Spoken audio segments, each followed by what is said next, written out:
I never thought I would be in this position. 2 years with Amanda seemed perfect until she suggested an open relationship. I was hesitant, but agreed because I loved her. What I never expected was how quickly everything would change. She started seeing someone immediately, while I stayed loyal. That is until her best friend Stephanie revealed the truth one night. Now, Amanda is furious that I actually took advantage of our arrangement. Before I tell you how everything fell apart, let me know where you are watching from, and leave a like if you have ever found yourself in such an ironic situation. Meeting Amanda felt like one of those perfect moments life occasionally grants you. I was 28, working as a software developer at a tech company in Seattle, and had been single for about 8 months after a relationship that fizzled out rather than exploded. My friend Jackson invited me to a weekend barbecue at his place, promising good food and interesting people. That is where I first saw her laughing by the cooler red Solo cup in hand, her brown hair catching sunlight through the backyard trees. Amanda was 27, taught second grade at a local elementary school, and had the kind of warm presence that made everyone around her feel instantly comfortable. She loved reading historical fiction, collected vintage vinyl records, despite not owning a record player yet, and could make even the simplest stories sound fascinating with her animated storytelling. We started talking about a documentary series we had both recently watched, and somehow 3 hours disappeared in what felt like minutes. Our relationship progressed naturally. Coffee dates turned into dinner dates. Weekend hikes became weekend getaways. After a year of dating, we decided to move in together, finding a 2-bedroom apartment with a small balcony where Amanda nurtured a collection of plants she insisted had personalities. I thought we had everything figured out. We talked about future plans, occasionally browsed engagement rings just to get ideas, and I genuinely believed I had found my person. That is what makes everything that happened next so much harder to comprehend. I never saw it coming, though. Looking back, the signs were there if I had known what to look for. Stephanie had been in the picture from the beginning. She and Amanda had been best friends since college, rooming together for 3 years before graduating and somehow maintaining their close relationship despite very different career paths.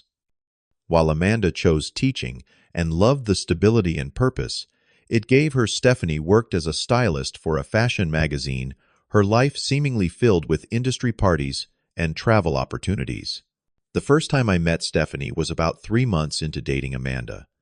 We all went out for drinks, and I remember being struck by how different she was from Amanda. Where Amanda was warm and approachable, Stephanie was sharp and magnetic. She had this intensity about her platinum blonde hair cut in an angular bob, always dressed impeccably with bold red lipstick. She asked direct questions and maintained unwavering eye contact that could make you feel simultaneously important and scrutinized. I always sensed an undercurrent of competition between them, though it was subtle. Stephanie would casually mention exclusive events she attended or famous people she had met, and Amanda would momentarily get quiet before changing the subject. Amanda would talk about her students or a breakthrough with a child who had been struggling, and Stephanie would nod with what seemed like genuine interest, but quickly redirect the conversation to something more exciting. My relationship with Stephanie was cordial, but slightly tense. We respected each other as important people in Amanda's life, but there was always something unspoken between us, a current of awareness I never fully acknowledged until much later. Sometimes, I would catch her looking at me with an expression I could not quite decipher, or she would make a joke that seemed to have a double meaning. I chalked it up to her natural intensity and thought nothing more of it. The first sign that things were changing came after Amanda and Stephanie took a weekend trip to Portland together. It was something they did once or twice a year, a tradition from their college days. Amanda came back, seemingly energized, but somehow different. She started bringing up articles she had read about alternative relationship styles, mentioning friends of friends who were polyamorous or in open marriages. I noticed the shift, but did not think much of it initially. Amanda had always been interested in human relationships and psychology. She listened to relationship podcasts and often shared interesting concepts she learned. But the frequency of these mentions increased, and I began feeling a subtle discomfort I could not quite articulate. One evening over dinner, she mentioned a podcast episode about ethical non-monogamy. The hosts had discussed how traditional monogamy was a social construct rather than an inherent human characteristic. Amanda seemed particularly animated as she relayed the various points, watching my reactions carefully. A sense of uneasiness settled in my stomach, but I trusted Amanda completely. We had always communicated openly, and our relationship felt secure. I never imagined that these casual conversations were paving the way for what came next. The night everything changed started ordinarily enough. It was a Thursday evening in early autumn. I had gotten home from work, we had made a simple dinner together, and were relaxing on the couch with glasses of wine. Amanda seemed slightly nervous, tucking her hair behind her ear repeatedly. A habit I knew indicated she had something on her mind. Finally, after what seemed like an hour of small talk, she set down her wine glass and turned to face me directly. "I want to talk about something important," she said, her voice steady, but her fingers fidgeting with the edge of a throw pillow. "I have been thinking a lot about us, about relationships in general, and about what makes partnerships strong and fulfilling." I nodded, encouraging her to continue, though I felt a flicker of apprehension. "I love you, Dylan," she continued. "I love what we have built together, and I see a future with you. But I also think that there are aspects of myself I have not fully explored, and I wonder if we might be limiting ourselves unnecessarily." My heart began to beat faster as I started to understand where this was heading. "I want to suggest trying an open relationship," she finally said. "Not because anything is lacking between us, but because I think it could be a way for both of us to explore and grow while still maintaining our primary commitment to each other." The words hit me like a physical blow. An open relationship. The concept felt so foreign to what I thought we had been building together. My mind raced with questions and fears. Was she unhappy? Had I done something wrong? Was there already someone else? "You mean, seeing other people?" I asked, wanting to be absolutely clear about what she was proposing. "Yes, but with rules and complete transparency," she quickly added. "We would still be each other's priority. This would just be about experiencing connections with others while being honest about it." I sat in stunned silence, trying to process what she was suggesting. Part of me wanted to immediately reject the idea, to ask how she could possibly want this if she truly loved me. Another part feared that my refusal would eventually lead to losing her altogether. "What brought this on?" I finally asked. "Is there something missing for you in our relationship?" Amanda shook her head emphatically. "Absolutely not. This is not about anything lacking between us. It is more about personal growth and exploration. I feel like there are experiences I might miss out on, parts of myself I might never understand if I do not allow for this kind of openness." Her explanation made logical sense on some level, but emotionally I felt blindsided. I told her I needed time to think, that this was not something I could decide on immediately. She agreed, kissing me and assuring me that she loved me, and that this proposal came from a place of wanting our relationship to be stronger, not weaker. That night, I barely slept, my mind cycling through various scenarios and outcomes, none of them bringing me comfort. The next day, I called my friend James and asked if we could meet for a drink after work. I needed an outside perspective. James and I had been friends since college, and he had seen me through previous relationships. He listened without interruption as I explained Amanda's proposal, his expression giving away nothing. "Look," he said, when I finally finished speaking, "open relationships can work, but only if both people genuinely want it. If you are only agreeing to keep her, that is a recipe for disaster." "But what if I say no, and she eventually cheats or leaves?" I asked, voicing my deepest fear. "Then she was not the right person for you anyway, James replied simply. "But if you do decide to try this, you need crystal clear rules. Who is off limits? How much detail do you share? What happens if feelings develop?" James's advice was practical, but did little to ease the emotional turmoil I was experiencing. That night, I spent hours researching open relationships online, reading testimonials from couples who had tried them, psychological perspectives on non-monogamy, and advice columns addressing the subject. The mixed messages I found only intensified my confusion. Some accounts described strengthened relationships and personal growth. Others detailed jealousy, pain, and eventual breakups. The common thread in the success stories seemed to be that both partners entered the arrangement enthusiastically, not with one reluctantly agreeing to appease the other. A nagging suspicion began forming in my mind. The timing and specificity of Amanda's request made me wonder if there was already someone she was interested in pursuing. The thought created a knot of anxiety in my chest. If that was the case, her framing this as about personal growth and exploration felt manipulative rather than honest. Nevertheless, after several days of consideration, I agreed to try an open relationship, though my heart was not in it. We sat down to establish boundaries and rules. We would always be honest about who we were seeing. We would practice safe sex. We would maintain veto power if either of us was uncomfortable with a specific person. And crucially, we agreed that friends, co-workers, and anyone in our immediate social circle would be off limits. Amanda seemed almost giddy with my agreement, which only intensified my unease. She hugged me tightly, whispering that this would make us stronger, that the honesty required would deepen our connection. I wanted to believe her, but something felt off about her enthusiasm. It seemed disproportionate to what should have been a serious, even somewhat somber decision. It did not take long for the dynamics of our relationship to shift dramatically. Within 2 weeks of our agreement, Amanda mentioned that a teacher from another grade at her school, Tyler, had asked her to dinner, and she had accepted. She was casual about it, mentioning it while we were preparing dinner, as if she were simply telling me about plans with a friend.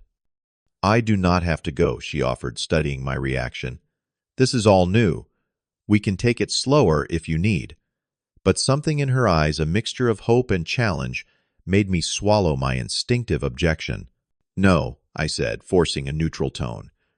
"We agreed to try this. You should go." She kissed me gratefully, and I pretended not to notice the extra time she spent getting ready that Friday night, the new dress she wore, or the unfamiliar perfume she applied. When she left, the apartment felt suddenly empty in a way it never had before. I tried to distract myself with work and television, but my mind kept creating images of Amanda and this faceless Tyler, laughing, touching, connecting. She returned home around midnight, her cheeks flushed, eyes bright. The date had gone well, she told me, but offered no specifics unless I asked. I did not ask. I did not want to know. She slid into bed beside me, and for the first time since we had moved in together, I felt like a stranger was sharing my space. This pattern continued for several weeks. Amanda would see Tyler every Friday, sometimes on Wednesdays too. I noticed subtle changes in her behavior. She checked her phone more frequently, smiling at messages I was not privy to. She seemed less interested in our usual activities, often distracted during conversations. Physical intimacy between us decreased with Amanda, often claiming tiredness or stress from work.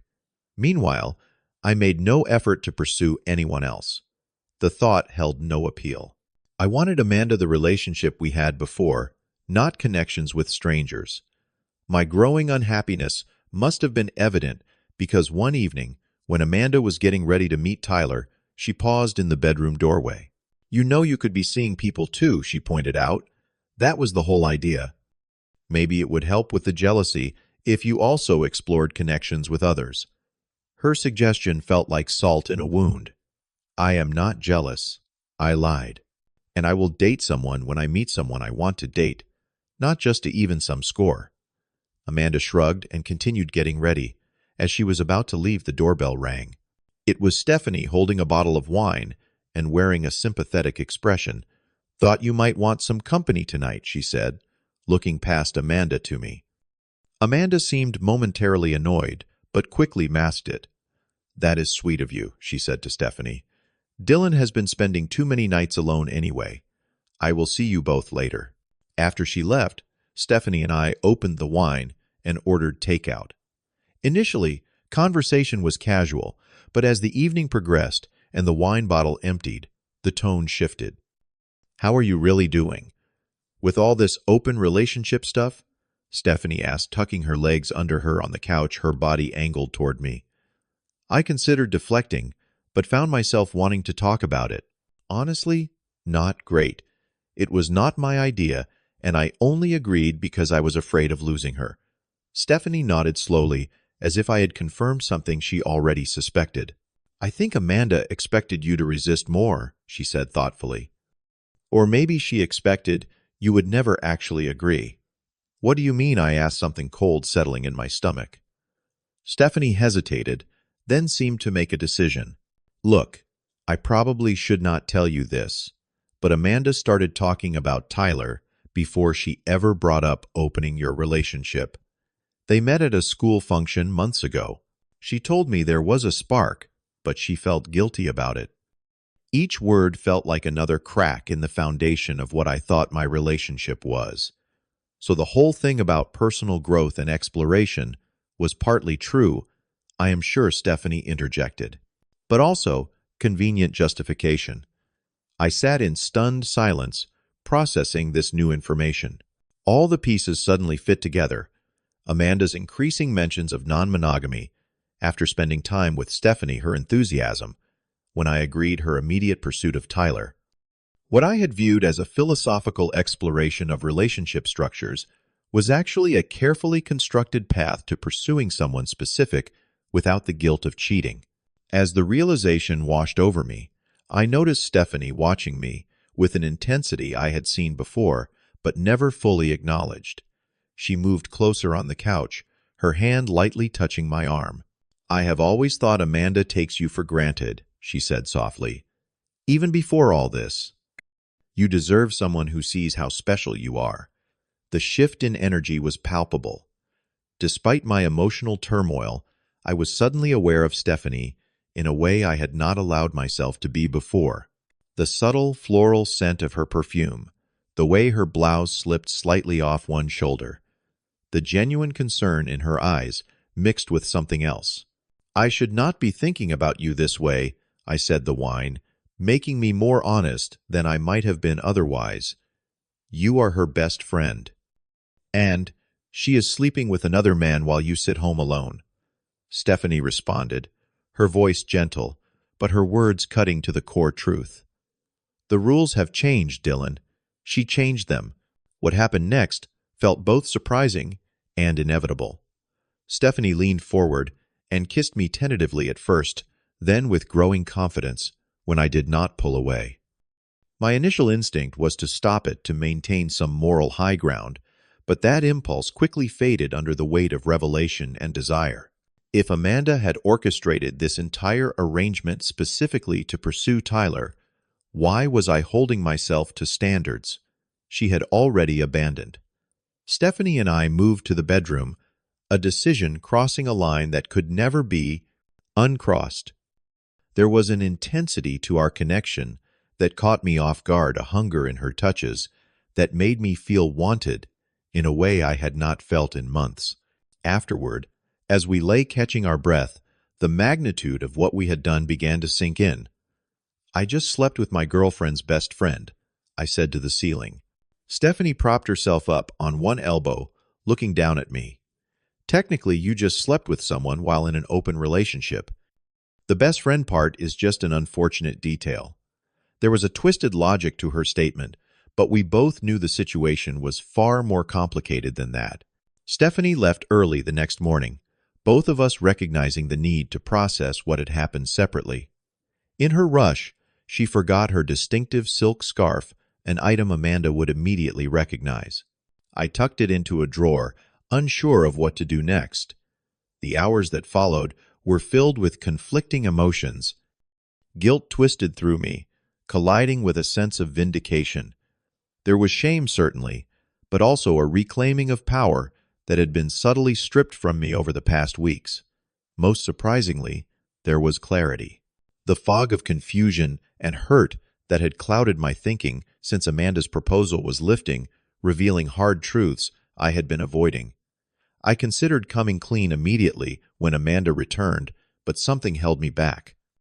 A part of me wanted to see if she was truly committed to the ideal of openness she had championed, or if that had merely been a convenient cover for her own desires. I decided to say nothing, to observe to gather more information before making my next move.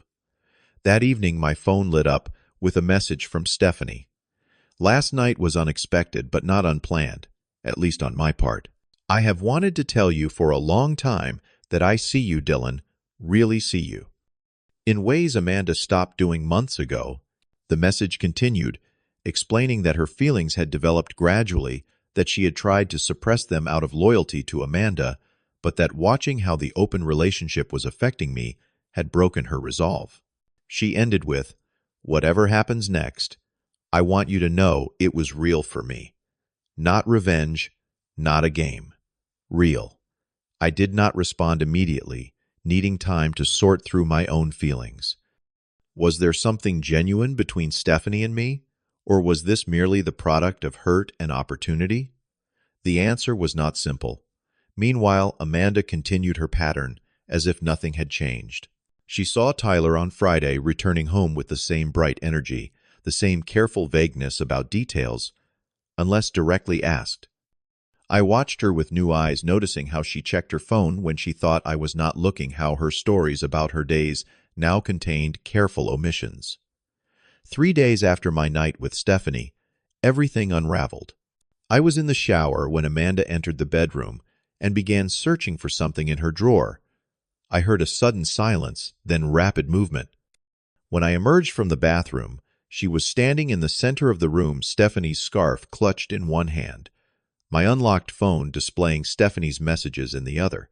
Her face was a study in shock, transforming into fury. "You slept with Stephanie?" she asked, her voice dangerously quiet. I wrapped a towel around my waist, strangely calm in the face of her anger. "Yes, I did." "How could you?" she exploded, throwing my phone onto the bed. "She is my best friend." "You knew she was off limits, actually," I said, maintaining an evenness in my voice that seemed to infuriate her further. "We agreed that friends were off limits." "But then you changed all the rules, did not you, Amanda? You had someone specific in mind when you suggested opening our relationship. You had already met. Tyler already felt something for him. The whole thing was never really about exploration or growth. It was about you wanting permission to pursue him without feeling like you were cheating." Amanda's face flushed a mixture of anger and guilt, confirming my accusation before she could deny it.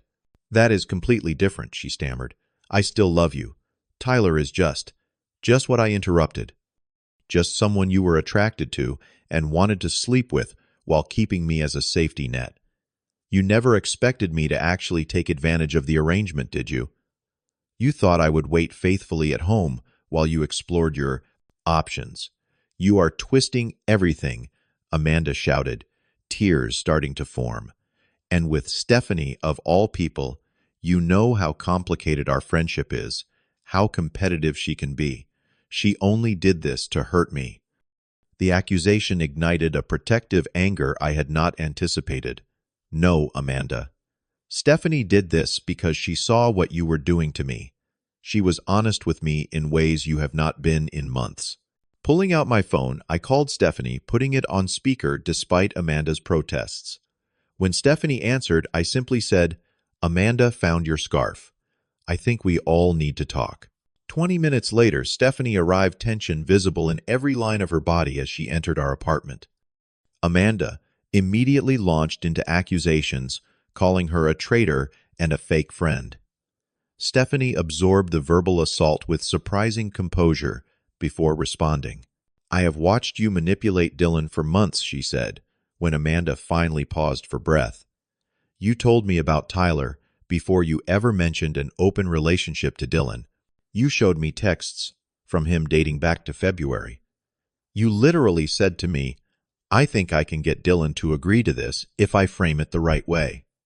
Amanda's face drained of color as her carefully constructed narrative collapsed. I have feelings for Dylan, Stephanie, continued her voice steadying. I have for a long time. But I never would have acted on them if you had been honest about what you were doing instead of creating this elaborate fiction to justify pursuing Tyler. The revelation hung in the air between us, the full extent of Amanda's deception now exposed. She looked between us, tears streaming down her face, the anger giving way to desperation. I do love you, Dylan, she insisted. Tyler was just an infatuation. We can fix this. We can go back to how things were. But in that moment, looking at the woman I had thought I would spend my life with, I felt nothing but a hollow sadness. There was no going back. The trust was shattered not because she had wanted someone else, but because she had orchestrated an entire ethical framework to disguise what was ultimately selfish desire. I think I need to move out, I said quietly. This is not healthy for any of us. Amanda collapsed onto the couch, sobbing the reality that she had lost both her boyfriend and her best friend in one swift stroke, finally hitting home. Stephanie stood awkwardly by the door, clearly torn between staying to talk more with me and giving us space. I nodded slightly toward the door, mouthing later. She slipped out as Amanda continued to cry. The following weeks were a blur of practical logistics and emotional processing. I found a small studio apartment across town and moved out the bulk of my things within days. Friends chose sides, as they inevitably do in breakups. Some believed Amanda's version of events, casting me as the villain who had betrayed her with her best friend. Others, who had observed the changes in our relationship over recent months, understood my perspective. Amanda cycled through strategies to win me back. There were tearful phone calls promising change, angry texts blaming me for overreacting, mutual friends enlisted to speak on her behalf. I maintained a polite distance, engaging only when necessary to disentangle our shared lives. Tyler, I learned, had quickly faded from the picture once the drama erupted. Apparently, he had not signed up for such complications. Stephanie and I navigated a careful path forward. The intensity of our first night together had been partly fueled by emotion and circumstance, and we both recognized the need to step back and assess what was real between us. We began meeting for coffee, then dinners, building a friendship, untainted by the shadow of betrayal. 3 months after moving out, I sat across from Stephanie at a small cafe, watching her stir honey into her tea with meticulous attention. We had been talking about her recent promotion at work, the conversation flowing easily as it always did between us. Amanda called me yesterday, she said suddenly, looking up to gauge my reaction. She wants to meet to talk about rebuilding our friendship. How do you feel about that? I asked, genuinely curious. The complexities of female friendship had always somewhat mystified me. Stephanie considered the question seriously before responding. Part of me misses her. We have history that spans a decade, but I do not think I can trust her again. Not fully. She showed me a side of herself I cannot unsee. I nodded, understanding exactly what she meant. There was a similar finality in my feelings toward Amanda. The woman I had loved was partially a construction, a version I had wanted to see, rather than who she truly was. The realization was painful, but ultimately freeing. What about us? Stephanie asked, her directness. One of the qualities I had come to appreciate most about her. Are we just friends working through shared trauma, or is there something more here? The question deserved honesty. I think there is something real between us, I said carefully. But I am still healing from what happened with Amanda. I do not want to rush into anything that might be influenced by that experience. Relief softened her features. That is exactly how I feel, she admitted. I want to know that if we explore this, it is because of what we feel for each other, not because of Amanda or what happened. 6 months after the breakup, I found myself in a significantly better place emotionally. The pain had dulled to an occasional twinge rather than the constant ache of early days.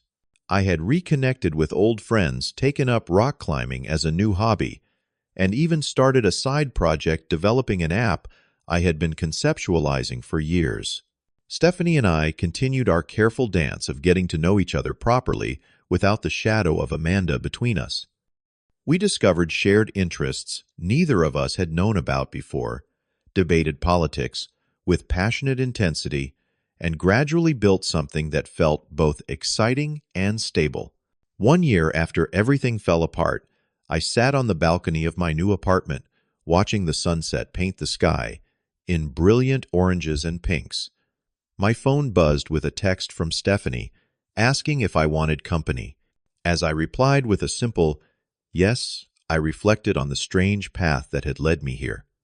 The relationship I thought would last forever had crumbled, but from its ruins, I had built something stronger, a better understanding of myself, clearer boundaries, and the courage to stand up for my own well-being. I had learned that sometimes the most painful experiences lead to necessary growth, that trust once broken can rarely be fully restored, and that honesty with oneself is as important as honesty with others. When Stephanie arrived, bringing takeout from our favorite Thai place, I felt a sense of peace I had not experienced in a long time.